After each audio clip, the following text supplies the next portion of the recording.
ඊටයි ආශ්චර්ය YouTube නාලිකාව තුළින් ශිෂ්ටාචාර පදනම යටතේ සාර්ථක ජීවිතයක් උදෙසා ලබාගත හැකි උපදෙස් පිළිබඳව පෙළගැස්වෙන වැඩසටහන් මාලාවේ පළමු වැඩසටහන පිළිබඳව සංක්ෂිප්ත සමාලෝචනයක් ගෙනීමට මෙහි වැඩ සිටිනවා ශ්‍රී සුබෝධාරාම මහා විහාරගණයේ විහාරස්ථානාධිපති හෙළ වෛද්‍ය සභාවේ බස්නාහිර පළාත් අධ්‍යක්ෂක ජ්‍යොතිර්වේදී මුළු දිවයිනටම සාම විසුරු පූජ්‍යපාද විදියගොඩ විජිතවංශ නායක ස්වාමීන් වහන්සේ. අවසරයි ස්වාමීන් වහන්සේ.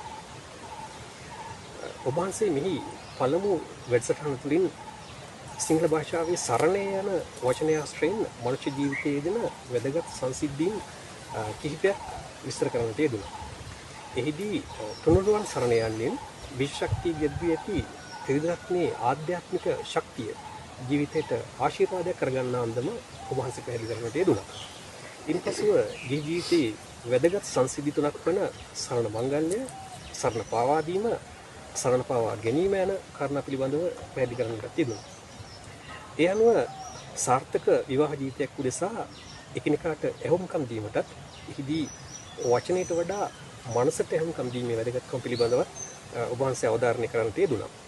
ඒ වගේම අන්‍යෝන්‍ය විශ්වාසය විනිවිද සිටීම යන ලෙසත් ඔබ වහන්සේ සඳහන් කරන්නට යෙදුණා. අවසාන වශයෙන් ස්වාමීන් වහන්සේ කෙනෙක්ට ජීවිතයේ සරණ දෙයක් ලෙස අනිකාට පිහිට විය හැකිය යන පිළිබඳව ඔබ වහන්සේ සඳහන් කරන්නට යෙදුණා. ස්වාමීන් වහන්සේ අපිට මේ පිළිබඳව තවදුරටත් පැහැදිලි කිරීමක් කරොත් ඒ සරණ දෙය යන්නේ අදහස් කරන්නේ කොමක්ද යන පිළිබඳව? සරණාදිය කියන වචනේ ප්‍රසාද් මහත්මයාණනි ඇත්තටම සිංහල භාෂාවේ ගොඩක් අඩියෙන් පාවිච්චි කරන වචනයක්.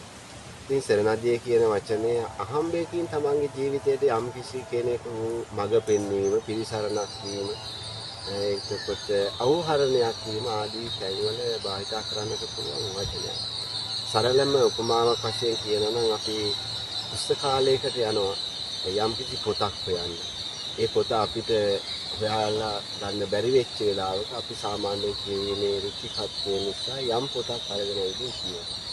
ඒ පොත කියනකොට අපිට අපේ ජීවිතයේ යම් විසඳගත යුතු ප්‍රශ්නයක් එහෙම නැත්නම් අවස්ථාවක් දැනුවත් වීමට අවශ්‍ය කරන කරුණක් ඒ පොත තුළින් අපිට ගන්නට පුළුවන්කම ලැබෙනවා. අන්න ඒ වගේ බොහොම තීරණාත්මක අවස්ථාවක් තමයි සරණාදිය කියන වචනය සිංහල භාෂාව තුළ තිබෙන්නේ. සරණාදියක් වෙන අවස්ථාවක් ජීවිතයේ අවහරණයක් නැති වෙච්ච වෙලාවක කෙනෙකුට ළඟා වුණාම ඒ සරණාදිය තුළින් පිහිට වෙන අය පිළිබඳව ලොකු කැපවීමකින් වැඩ කරන්නට ඕනේ කියන බවයි මම ඒ කාරණාව පිළිබඳව සරණ මංගල්‍යය පිළිබඳව සරණ පාවා ගැනීම කියන තැනේදී විග්‍රහ කරන්න තියෙනවා.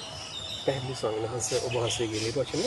ඉතින් මේ ආකාරයෙන් ජීවිතයට ඵලදායී ඕදන් දෙන ඊළඟ වැඩසටහනකින් සාකච්ඡා කරන්නට අපි ඊළඟ වැඩසටහනෙන් හමු වෙමු.